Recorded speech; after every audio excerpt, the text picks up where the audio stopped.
नमस्कार दोस्तों। ये हमारी integration D by Q series का पार्ट 11 है। अगर आपने पिछले पार्ट नहीं देखे हैं तो डिस्क्रिप्शन में लिंक है, वहां से जाके देखें। तो आज का हमारा पहला सवाल है log x dx। इसका हमें समाकलन करना है। तो आप लोग को पता होगा log x का समाकलन नहीं होता है, लेकिन log x का अवकलन होता है। पर इधर पे हमें समाकलन करना है तो हम इसमें u इंटू भी लगाकर करेंगे। तो इधर पे u तो दिख रहा है पर v नहीं है। और अगर यहाँ पे u इंटू भी नहीं बनती है तो पिछली वीडियो देख लीजिए, उसमें हम बता चुके हैं। और उसकी एक ट्रिक भी होती है जो कि इधर लिख देते हैं आई ले। इससे हमें u और v का पता चलता है। तो इधर पे log, तो log इधर पे है तो इधर ये u बन जाएगा जो पहले रहता है, और इंटू में हम 1 मान लेंगे तब ये सॉल्व होगा।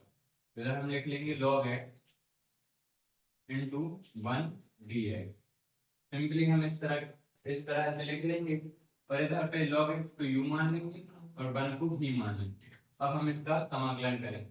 तो u इंटू v हम आपको पिछले वीडियो में बता चुके हैं, तो हम डायरेक्ट लगा लेते हैं। तो u इंटू v में u पहले स्थिर रहेगा तो log x ऐसा ही रहेगा, और फिर जो v है उसका समाकलन होगा तो 1 dx। और अगर आपको नहीं है पता तो हम इधर लिख लेते हैं u इंटू v का जो समाकलन होता है वो होता है u स्थिर रहेगा फिर v का समाकलन माइनस संपूर्ण समाकलन और u का अवकलन और v का समाकलन तो फिर संपूर्ण समाकलन।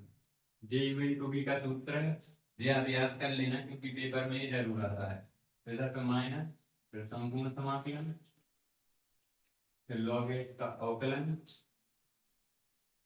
इंटू जो v है उसका समाकलन फिर संपूर्ण समाकलन का साइन।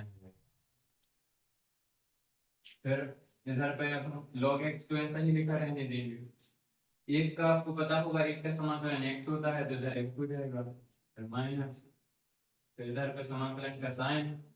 फिर log x का जब हम अवकलन करेंगे तो 1/x आ जाएगा, 1/x इंटू x dx।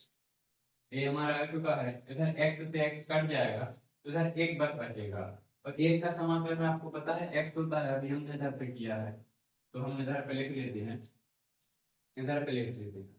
इधर आपको क्लियर समझ में आएगा।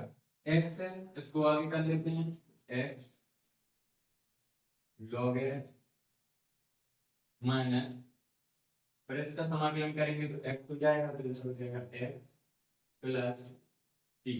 तो ये हमारा आंसर होगा इस वाले में। तो दोस्तों ये हमारा दूसरा सवाल है। सवाल दिया हुआ है 5x की पावर 4 अंडर रूट x की पावर 5 प्लस 1 dx।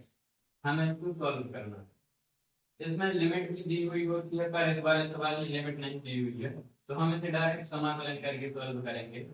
पर इसमें आप देख सकते हैं x की पावर 5 का अवकलन हमें इधर पे दिख रहा है, और जब भी हमें अवकलन दिखता है तो हम t मान कर करते हैं। इधर पे हम लिखेंगे माना, इधर पे हम x की पावर 5 प्लस 1 जो पूरा अंदर अंडर रूट में रहता है या ब्रैकेट में रहता है या रूट में रहता है उसको हम t मानते हैं। तो इधर x की पावर 5 है प्लस 1, इसको हम t मानेंगे। अब हम इसका अवकलन करेंगे तो इधर आपको पता है x की पावर 5 का अवकलन 5x की पावर 4 हो जाएगा, तो 1 का तो 0 होता है और t का हुआ dt अपॉन dx। और इधर हमें वैल्यू चाहिए है 5x की पावर 4 dxt। इधर से हम निकाल लेते हैं dt। तो अब सिंपली हम इसकी और इसकी जगह पर dt रख देंगे, इधर हो जाएगा अंडर रूट t क्योंकि इसकी वैल्यू ने t मान है, इधर तो हो जाएगा dt। और आपको ये हम बता चुके हैं पिछले वीडियो में करनी का मतलब होता है 1/2 की पावर। इधर पे t के ऊपर 1/2 की पावर हो जाएगी और dt। और इसका अब हम समाकलन करेंगे तो आपको पता है x की पावर n का समाकलन क्या होता है। अगर आपको नहीं पता तो जरा लिख लेते हैं x की पावर n का समाकलन x की पावर n प्लस 1 अपन n प्लस 1 होता है।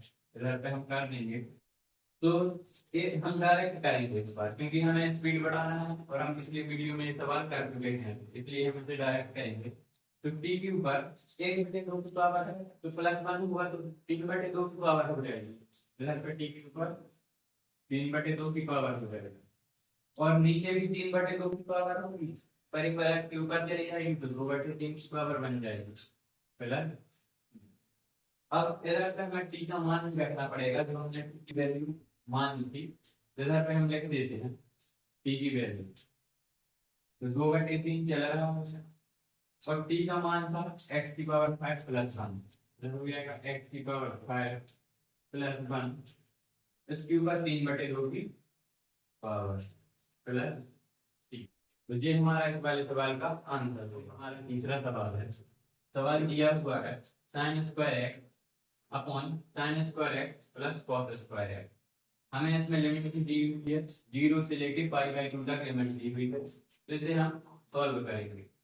तो इधर आपको दिख रहा होगा कि ना हमें इसका अवकलन दिख रहा है, ना इसमें u भी लग रही है, जिसमें आप लोग ने P4 जो गुणधर्म पढ़े होंगे, समाकलन के गुणधर्म है एक टॉपिक अपने चैप्टर में, उसमें एक P4 सर्व समीकरण दी हुई है। उसमें अगर 0 से a तक लिमिट गई होती है तो हम x की जगह a माइनस एक्स लिख सकते हैं। तो जहां जहां x होगा उधर पे हम a माइनस एक्स लिखेंगे। जैसे इधर पे a की वैल्यू π/2 दी हुई है, तो हम π/2 माइनस एक्स लिखेंगे हर जगह। तो पहले हम इसको i मान लेते हैं, तो इसको हमने i मान लिया है। अब हम इसमें एक P4 गुणधर्म लगा देंगे। इधर हमने इसलिए P4 गुणधर्म लिख दिया है, आपको पेपर में भी लिखना पड़ेगा। इधर पे हम लगा देते हैं 0 से π/2 sin स्क्वायर π/2 माइनस एक्स हो जाएगा, और इधर पे sin स्क्वायर π/2 माइनस एक्स, इधर पे cos स्क्वायर π/2 माइनस एक्स ए हो जाएगा। ऊपर dx चल रहा है तो इसे हम चलने देते हैं।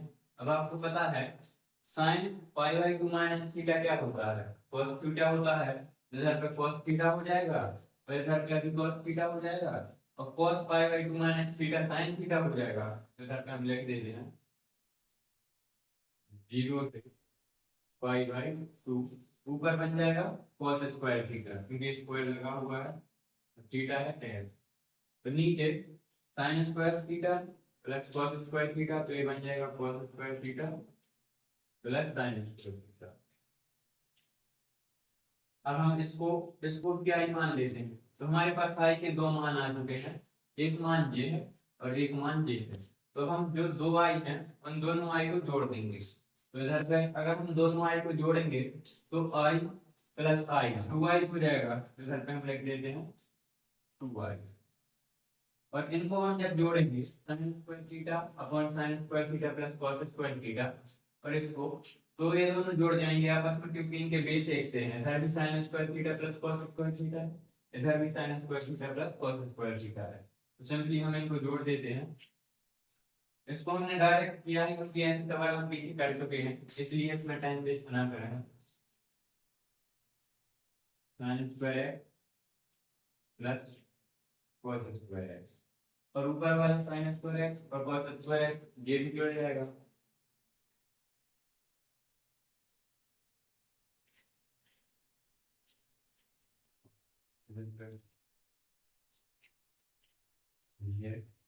इनका समाकलन चल रहा है 0 से π/2 लिमिट दी हुई है। अब आपको ये x दिख रहा है होंगे तो ये तो कट जाएंगे, इनको हम काट देते हैं। इधर पे जो 2 है वो इसके बटे में चले जाएगा, तो इधर पे जो i का मान आएगा वो आएगा 1/2 0 से π/2 dx। अब जब हम इसका समाकलन करेंगे तो इसका एक का समाकलन तो x होता है, हम पीछे सवालों में कर चुके हैं।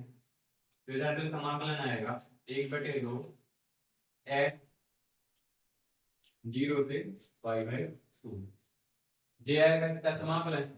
अब आपको पता है कि हम पहले अपर लिमिट रखते हैं फिर लोअर लिमिट रखते हैं, तो जब हम लोअर लिमिट रखेंगे तो लोअर लिमिट 0 है तो उसको लिखने की जरूरत नहीं है, तो इधर पर सिर्फ अपर लिमिट रखते हैं। तो 1/2 π/2, 2/2 4 हो जाएगा, तो इधर पे आंसर आएगा 5/4। ये हमारा आंसर हो। तो दोस्तों हमारे 3 सवाल यहाँ पे समाप्त होते हैं। और दोस्तों अगर आपको वीडियो पसंद आए तो वीडियो को लाइक कर देना और चैनल को सब्सक्राइब करना मत भूलना। और कमेंट में आप टॉपिक बताइए कि आपको और किस टॉपिक पर वीडियो चाहिए है, तो हम उस टॉपिक पर भी वीडियो लाएंगे।